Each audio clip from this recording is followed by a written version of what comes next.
What's up, guys?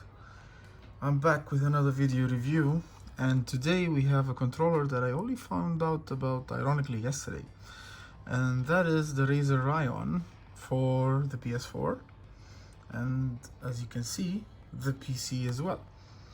Now, just a bit of a background on this controller. This controller is classified as what they call a fightpad.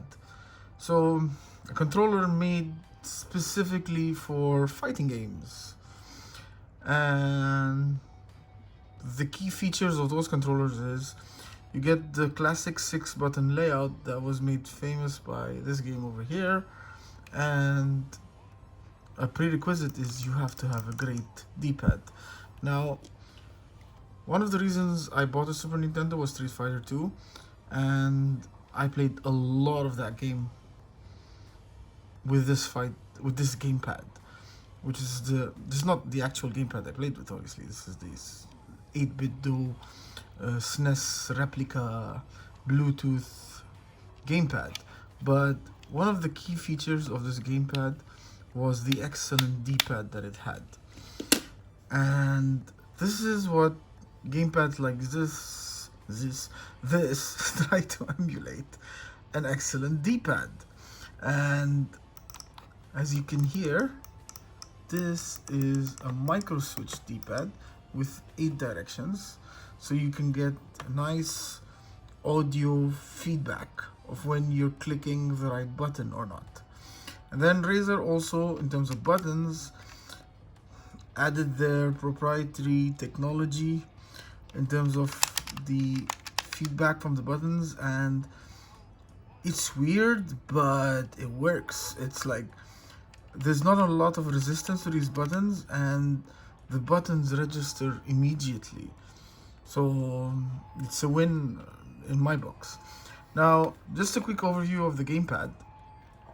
The gamepad has your traditional buttons, so R1, R2, R2, L1, L2, and you will notice that you have an extra set of buttons. Now, that's where this little switch comes in. So if you want, for whatever reason, to press the L3, R3, then you can just toggle this over here, and then you'll have R1, R2, L1, L2 over here, then L3, R3 over here. Or you can have the traditional one and just have a repeat of the buttons. Then you have this switch that's made famous by fight sticks like this one, where you can switch between D-pad or left stick or right stick. Then you have the traditional PlayStation touchpad that works as well. And on the back, you can switch between PC or PS4. Obviously, right now it's on PC. So, is this a controller you should look at? Now, first things first, you need to know that it's not cheap. This is about $100 US, so it's about $40 more expensive than a traditional PS4 or Xbox controller, right? Reason being is it's Razer, so they gotta charge you a bit more. But obviously there's some proprietary technology over here, and that's what you're paying for. Now, would you go for a fight pad versus an old school arcade stick? To be honest, personally, I would always recommend an arcade stick, but you have to understand that arcade sticks come with their pros and cons as well.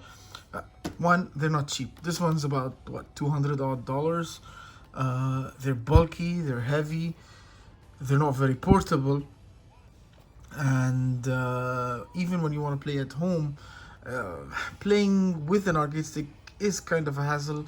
They're not very comfortable for long sessions when you have to rest it on your lap. You'll find that you want to rest it on a table, so it gets into all that weird territory. Now, a gamepad is obviously much more portable, more comfortable, more ergonomic. So there are people that swear by gamepads, even in fighting tournaments, and I've seen this becoming a trend in the most recent tournaments. I mean, I've seen people go with stock PS4 controllers, right? So yeah, there is a market. Personally, I just like to try every controller out there. And especially when it comes to fighting games, I want to enjoy them to the best of my ability and not have a controller not put out the move because of the controller, not because of my lack of skill. So this is why I was really interested when I heard about this, and I just had to go and get it. Now, in terms of my review of it, the D-pad is excellent, right? I found myself pulling off moves with no trouble whatsoever.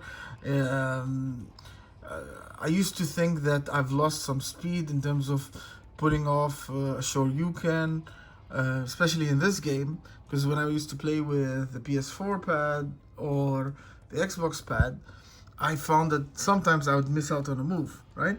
Even sometimes with the controller, with the arcade stick, I mean. But when I went with this, I found that if I missed out on a move, because I inputted wrong, because I could not hear the audio click, so that made me improve my game. I know it's weird saying this, but that's exactly what happened. Similarly, these buttons, excellent response time. Right? I could not recommend them enough. I mean, especially if you do not want to splurge for an arcade stick and you don't have the space, you don't want to lug it around. This is half the price of that one, right? So this is something I would recommend definitely for that. As of now, I only have one con. I just got this a couple of hours ago, so I've only played a few games of Street Fighter 2, then some Neo Geo games, because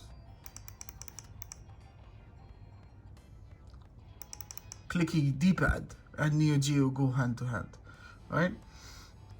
So I only tested it for a couple of hours, but so far I'm loving it. The only thing that I do not like about it, right, is the weight. Unfortunately, this barely weighs anything. I mean, I think it barely weighs more than this one. The PS4 controller feels about the same weight, or in fact, I think the PS4 controller weighs a bit more. It's obviously not as heavy as the Xbox controller, and I think in my adult life I've come to like heavy controllers, and sadly there's no way to modify this to get extra weight. Like the Nikon controllers have that area here where you could add weights and, you know, make it more heavy, because for whatever reason I think our brain equates weight into quality for whatever reason. Oh, that's how my brain works. So anyway, this is the end of my quick review. So far I'm loving it. I will keep testing it, and then I'll update you guys in the comments the more I have experience with it. Till then, this is me signing out.